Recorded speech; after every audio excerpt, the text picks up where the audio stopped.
Welcome to Monday, the 14th day of August 2023. Your day with the podcast being brought to you by Cowboy State Daily.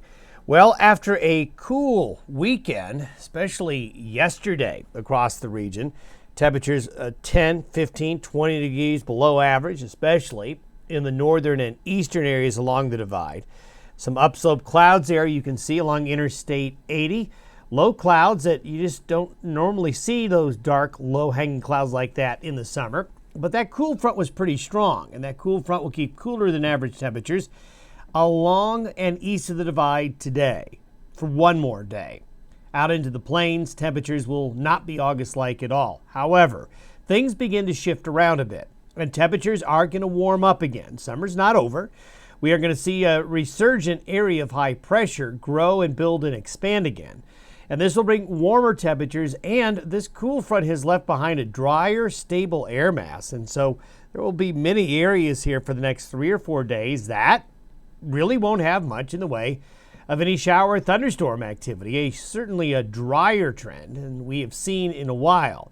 Now, as high pressure shifts more towards the middle part of the nation, shifts east, that does open the door to subtropical moisture again. So by late this week, around Friday, and certainly this weekend and into next week, there's going to be a bit of a resurgence of subtropical moisture. So that will lead to a return chance of showers and thunderstorms, especially west of the divide and into the desert southwest, with some of that moisture streaking northward. As we get into this time of year, we do start to see the weather get a little bit more busy. We've kind of seen that with these cold fronts, but we also have the opportunity for high pressure systems to still dominate for a while. And that's what we're going to see here this week and into next. So not going to see as many of these billowing clouds here over the next few days like we got from that shot there. Now with high pressure building and that cold front right here associated with the low pressure, the frontal boundary is right here. You can really see it. Notice there's very few clouds back here. Well, behind this cool front, air came out of Western Canada, the prairie provinces, where the relative humidities are much, much lower, suppressing the subtropical air and moisture that's down here along and south of the boundary. So what we have is a complete air mass change. And here's the low there that we saw in the satellite imagery up over parts of Minnesota and Iowa there. It's going to be heading eastward and moving across the Great Lakes, but dragging the cool front through south and across the area. This high pressure across the west will kind of consolidate and get its act together by the middle to the end of the week. But look at these temperatures. This is the temperature anomaly for noon today. So a very cool air mass for this time of year across the nation's midsection. You can see the upslope winds right up against the divide really leaving that coolness. A lot of you are going to step outside this morning and swear it's September with the temperatures that we're seeing. However, we're going to see a resurgence of heat as we get to the middle to the end of the week. Here is the dry air behind the front. The precipitable water really showing the dryness, the dry air mass right here. We do have some subtropical moisture hanging back though here. So there'll be a little bit of shower and thunderstorm activity along those green and blue areas, but very dry air in the nation's midsection pushed up against the divide. By Thursday, the high pressure gets consolidated, builds over New Mexico. As it builds, so will the heat.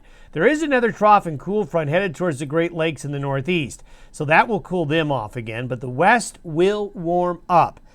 The air that we just showed you that is much drier is going to really limit thunderstorm activity here for the first half of the week, probably through Thursday. So temperatures will rebound, humidity's low, so you're not going to get much in the way of showers and thunderstorms. By Thursday, we start to see the heat build again across the west underneath that building area of high pressure, while there's still some coolness in the upper Midwest and Great Lakes with that next trough, but that's headed that way. So that will allow the high pressure to build. And so from Thursday into Friday, you see the heat going around the high there. We have an axis of much warmer temperatures along and east of the divide. So it feels like fall today, going to be feeling like summer mid to late in the week. Speaking of mid to late in the week, as that high shifts eastward, we start to see subtropical moisture come back. So we start to see an axis of moisture again right here coming our way. See this area right here? This is tropical activity. We'll talk about that in a minute. That could add some fuel to the fire as well in terms of increasing humidity. So by the end of the week and the weekend, especially west of the divide here, see all that blue? We're going to start to see showers and thunderstorms return. Now, this is the precipitation forecast through Wednesday. So you can see there's going to be some weak shower and thunderstorm activity from the Sierras through the Great Basin into southwest Colorado, parts of Utah. This is kind of spotty activity, really not a lot, but there's going to be some. This is the type of thunderstorm activity that, I hate to say it, but it can be fire starters because you tend to get lightning but not a lot of rain from them.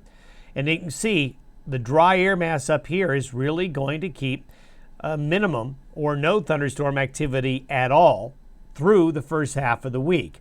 Now, by the second half of the week, the high shifts eastward. So remember a few weeks ago, a couple weeks, 2-3 weeks ago, when the high moved into Oklahoma and Texas, this opened up the flow of subtropical air back into the west. So the same thing's going to happen again. This is why late this week and this weekend, shower and thunderstorm activity is going to return. We're going to see tropical storm and hurricane activity developing in the eastern Pacific this week. And this is a wild card because if these tropical storms or hurricanes, as they move across the eastern Pacific, dissipate, if some of that moisture comes up into northwest Mexico, that can be brought into the U.S. Sometimes what happens, though, and more often than not, they drift westward and basically go out to sea and don't do anything. But if the circulation pattern's right, sometime that subtropical moisture from those hurricane remnants can come on up. And that's just something we're just going to have to see. This is by Sunday. So with the high here in the center part of the country, we have a pretty good ring of heat around it. But you can see the coolness here under the clouds and the deeper monsoonal moisture, that subtropical air again, comes our way. And there you can see by Sunday. So you can see there's a bit of a tropical connection there streaking on up. That should lead to a better chance of showers and thunderstorms. But look at the nation's midsection. This big high, look at the ring of moisture going around it. With that high going more to the north than it did last time, it will kind of shift the axis of deeper moisture more to the north and a little bit more to the west. So this is the 5-day period from Saturday through next Tuesday. So you can see the tropical moisture increasing here, and this will be something we'll watch for the western slope for Arizona, western Colorado, western Wyoming, up and along the divide here. We'll have to see what happens. But we see a very warm, dry pattern develop in the Midwest and the Corn Belt in this period. Speaking of tropical activity, really picks up. We're going to have a new disturbance right here. We've got hurricane and tropical storm activity with named storms already across the eastern Pacific. So the eastern Pacific getting busy, and usually as you get into mid to late August, into early September, the eastern Pacific tends to pick up with its tropical storm and hurricane activity. And that's something you always have to watch this time of year, as it may impact parts of the West. If you go into the Atlantic, still nothing going on at the moment. Now, we do think this will change. But right now, the Atlantic tropical season has been very, very quiet. That will probably change, but for a little bit longer, not much going on there. Have yourself a good Monday. See you tomorrow.